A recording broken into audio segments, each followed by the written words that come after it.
নমস্কার বন্ধুরা, ঘরোয়া রান্না উইথ ব্লগে সবাইকে স্বাগত জানাই। দোকান থেকে মিষ্টি কিনে খাওয়ার কোনো প্রয়োজন নেই, বাড়িতেই খুবই কম সময়ে আর ঝটপট বানিয়ে নিতে পারবেন পারফেক্ট গোলাপজাম মিষ্টি। চলুন তাহলে রেসিপিটি শুরু করা যাক। তার জন্য সবার প্রথমে চিনির রস বানিয়ে নেব। একটা পাত্রের মধ্যে 2 কাপ চিনি দিয়ে দিলাম আর তার সাথে 3 কাপ জল দিয়ে দেব। জল দিয়ে দেওয়ার পর চামচের সাহায্যে ভালো করে নাড়াচাড়া করে নেব যতক্ষণ না পর্যন্ত চিনি জলের সাথে মিশে যাচ্ছে। আজকের এই রেসিপিটি আপনাদের কাছে ভালো লাগলে অবশ্যই একটা লাইক দিয়ে কমেন্টে জানাবেন।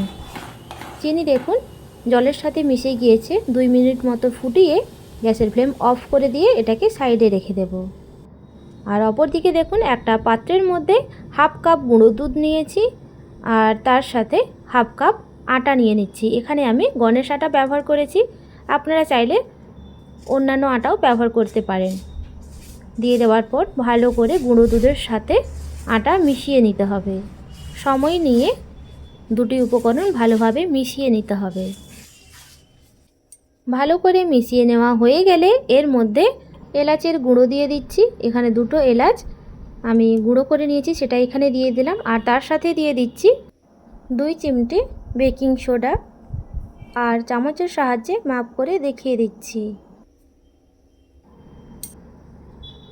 দিয়ে দেওয়ার পর সমস্ত উপকরণ আটা আর গুঁড়ো দুধের সাথে ভালো করে মিশিয়ে নিতে হবে। কিছুটা সময় নিয়ে মিশিয়ে নেওয়ার পর এর মধ্যে 1 চামচ ঘি দিয়ে দিচ্ছি। ঘি দিয়ে দেওয়ার পর আবারও ভালো করে সমস্ত উপকরণের সাথে মিশিয়ে নিতে হবে।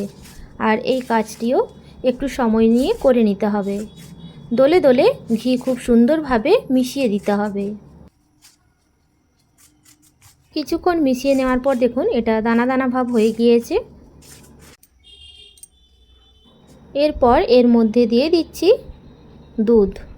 আগে থেকে গরম করে ঠান্ডা করে রেখেছি সেই দুধটা এখানে দিয়ে দিচ্ছি।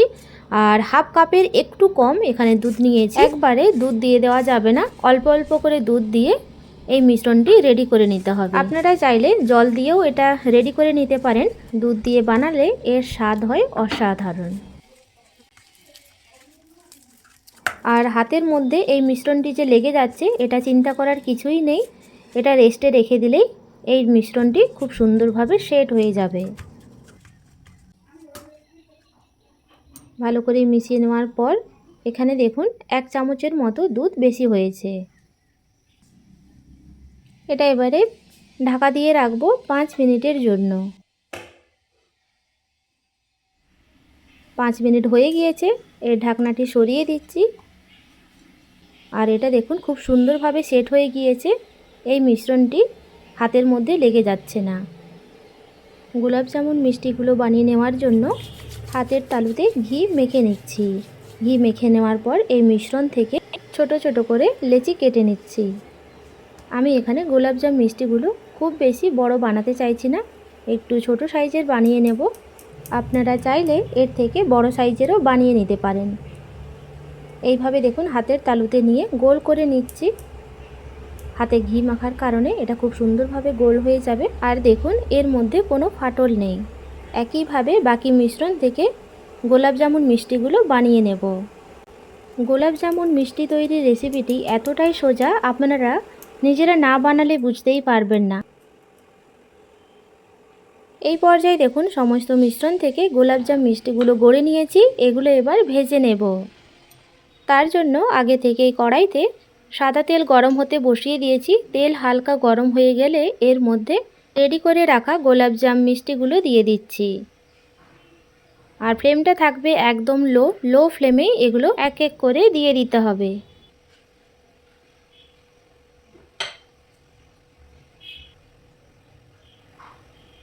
আর এই সময় কিন্তু কোনোভাবেই খুন্তি দিয়ে নাড়াচাড়া করা যাবে না, এগুলো নিজের থেকেই ভেসে উঠবে।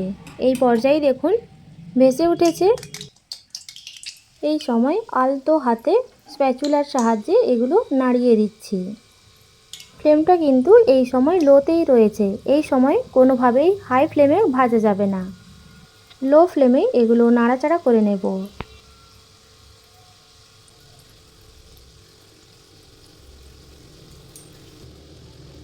বাড়িতে থাকা কয়েকটি উপকরণ দিয়েই আপনারা খুবই সহজে আর খুবই কম সময়ে গোলাপজাম মিষ্টি রেসিপিটি বানিয়ে নিতে পারবেন। এই পর্যায়ে দেখুন কালারটা চেঞ্জ হয়ে গিয়েছে। এই সময় মিডিয়াম টু হাই হিটের মাঝামাঝি রেখে এই গোলাপজাম মিষ্টিগুলো ভেজে নিতে হবে।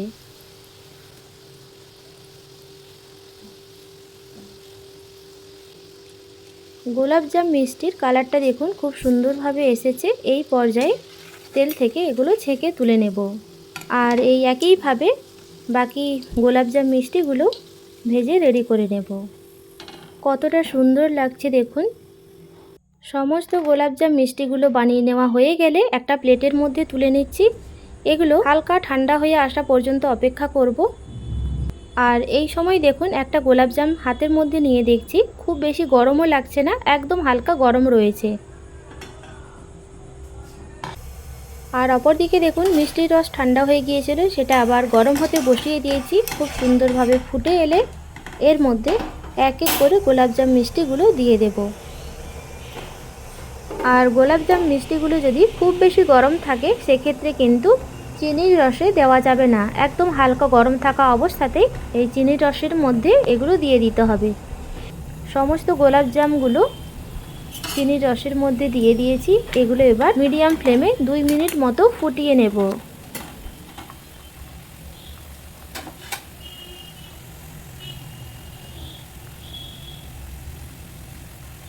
2 মিনিট মতো ফুটিয়ে নেওয়ার পর গ্যাসের ফ্লেম অফ করে দেব। দিয়ে এটা ঢাকা দিয়ে রাখবো 2 ঘন্টার জন্য। 2 ঘন্টা পর মিষ্টির ঢাকনাটা সরিয়ে দিচ্ছি। গোলাপজাম মিষ্টিগুলো 2 ঘন্টা ঢাকা দিয়ে রেখেছিলাম, দেখুন এগুলো ডবল হয়ে গিয়েছে। আর মিষ্টিগুলো কতটা লোভনীয় হয়েছে তা আপনারা দেখে বুঝতেই পারছেন। আর কেউ দেখে বলতেই পারবে না যে এটা বাড়িতে বানানো।